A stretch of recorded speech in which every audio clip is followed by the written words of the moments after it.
Hi everybody, it's Leanne the lawyer. How are you today? I'm doing great. I'm glad to be back with you. And we're going to talk a little bit about closing, and we're going to talk about the specific documents. I'm going to try to take the mystery out of some of it for you.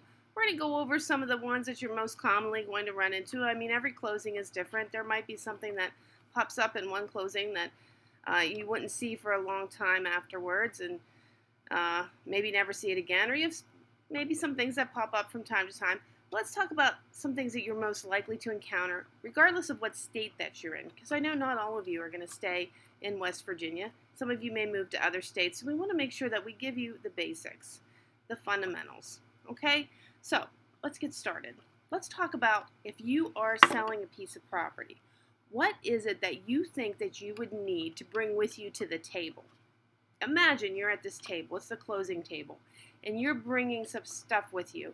Don't you want to make the buyer feel all warm and fuzzy? Oh, the buyer's just going to be so happy because my property is great. So let's talk about some of those things. And there's documents that are associated with you making the buyer feel warm and fuzzy.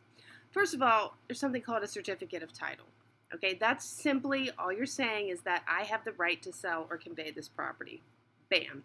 Okay, that should make the buyer feel warm and fuzzy.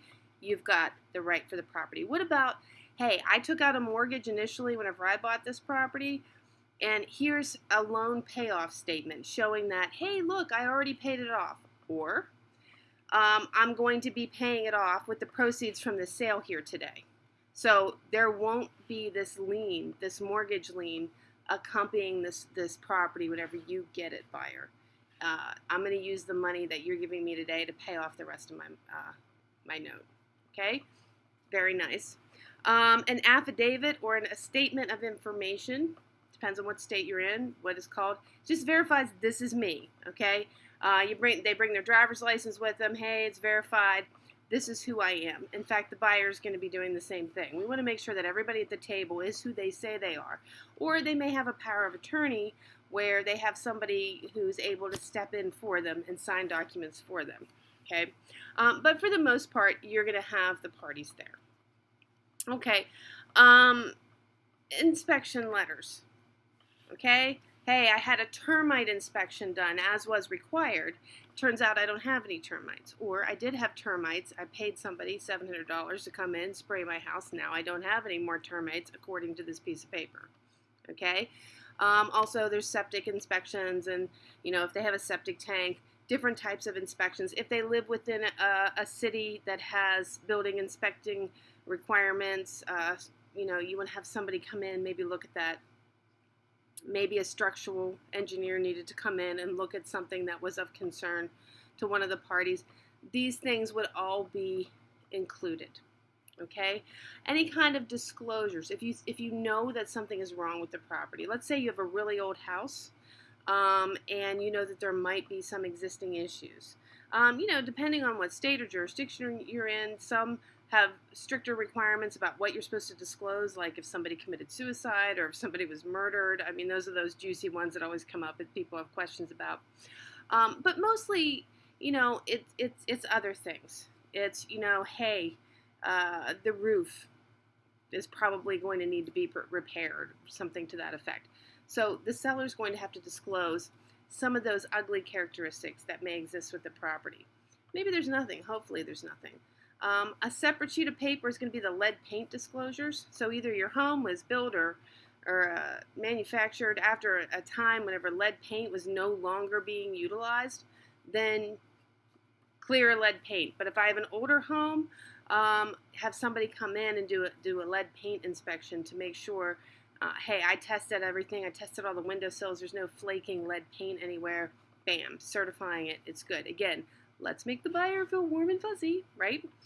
Also, mechanics liens. Hey, there's no contractors or subcontractors coming in and going to say that I owe them money. Okay, so they're not going to make some kind of claim against this property. Not as common as some of the other things, but something you want to take into account. Also, and last but not least, for me, mostly on the seller side, is going to be that deed.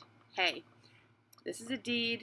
I'm signing this over to you, buyer. Here it is.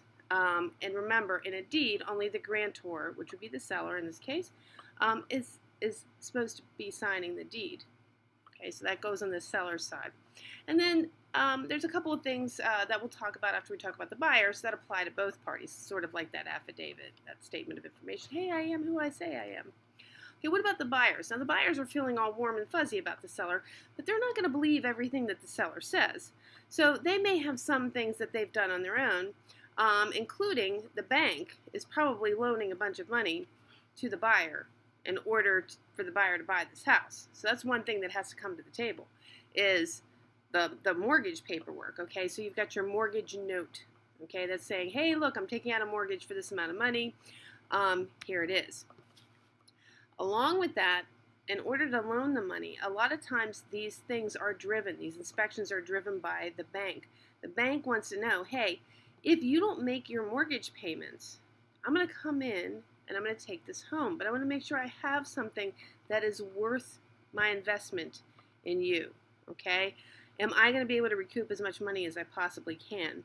And so a lot of these things are driven by the actual lender, getting the buyer to do this stuff. So it's almost like the buyer is being led through this process, really, especially if they're going through a bank, okay?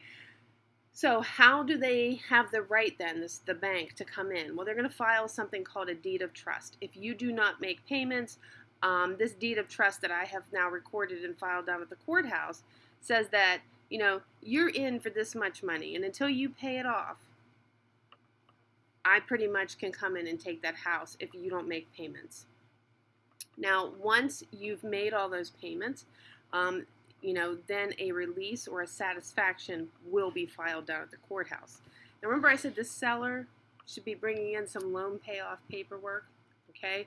Either they've already paid off this loan, which would have been discovered during the title search. There should have been some kind of release or satisfaction down at the courthouse showing that that had been paid off previously.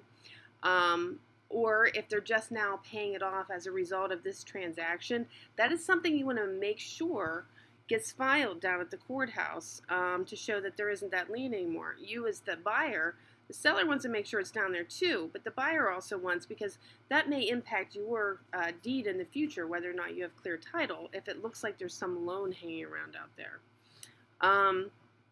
Some things that the buyer might see also would be your final truth in lending statement. We talked about that previous week.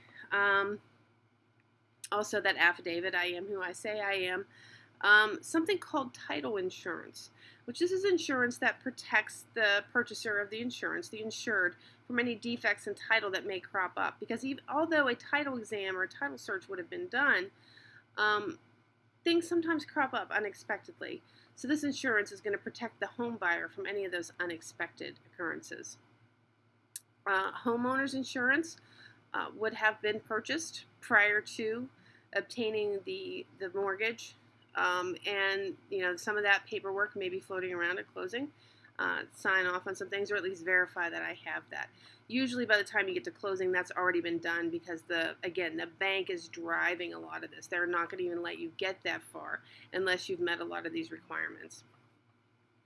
Home warranty is a warranty against a sudden failure of some kind of major thing, like the heating and air system in the home. Okay, so this home warranty coverage is going to cover that. A lot of times this seller likes to throw this in to sweeten the pot of the deal. Hey, I'll buy you this home warranty for the house on so many, for a year in or however much, in case, the furnace goes out, or, you lose some kind of major appliance that we weren't expecting. So that paperwork may show up at closing. And of course, you're going to have your HUD-1 form, which we've gone over in great detail in a previous week.